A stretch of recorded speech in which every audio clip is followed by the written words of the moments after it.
BNP মহাসচিব মীর জাফরুল ইসলাম আলমগীরের অভিযোগ, মিটফোর্ডের ঘটনাকে কেন্দ্র করে দেশের রাজনীতিকে ভিন্ন খাতে নিতে চাচ্ছে একটি চক্র। ষড়যন্ত্রকারীরা চায় দেশে যেন নির্বাচন না হয়।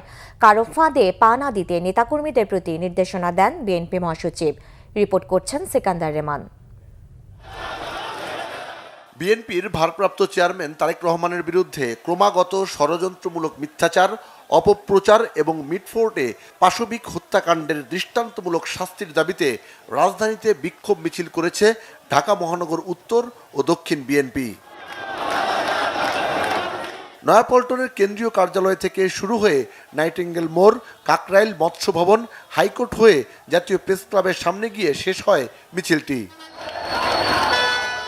বিএনপি নেতারা অভিযোগ করেন, একটি দল এরশাদ ও বিএনপির ওপর ভর করেছিল বিভিন্ন সময়ে।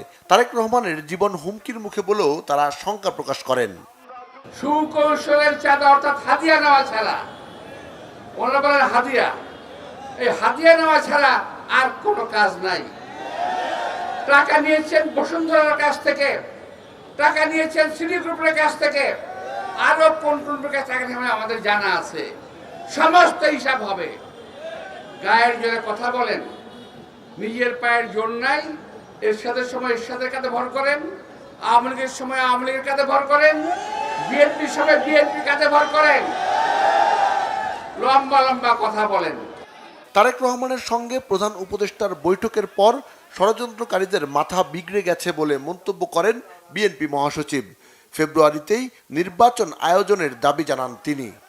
পরিকল্পনাটা অত্যন্ত ভয়াবহ, যে বাংলাদেশে আবার একটা অস্থিতিশীলতা সৃষ্টি করা, অস্থিরতা সৃষ্টি করা, বিভাজনের সৃষ্টি করা, বাংলাদেশকে আবার একটা জায়গায় নিয়ে আসা যেখানে গণতন্ত্র আবার তিরোহিত হবে। বন্ধুগণ, মিটফোর্ডের ঘটনাকে আমরা তীব্র নিন্দা জানিয়েছি। আমরা পরিষ্কার করে বলেছি যে এই ঘটনার পুঙ্খানুপুঙ্খ রূপে তার তদন্ত হতে হবে এবং যারা দায়ী তাদেরকে খুঁজে বের করতে হবে, দৃষ্টান্তমূলক শাস্তির ব্যবস্থা করতে হবে। বন্ধুগণ, এটা যারা করছে তারা বাংলাদেশকে ধ্বংস করার জন্য কাজগুলো করছে। বিএনপি নেতারা আরও অভিযোগ করেন, শিক্ষা, স্বাস্থ্য, প্রশাসন সহ সবকিছুই ধ্বংস করে গেছে বিগত সরকার। এখন দেশে অস্থিরতা সৃষ্টি করে গণতন্ত্রের বিরুদ্ধে ষড়যন্ত্র চলছে। সিকান্দার রেমান, বাংলা ভিশন, ঢাকা।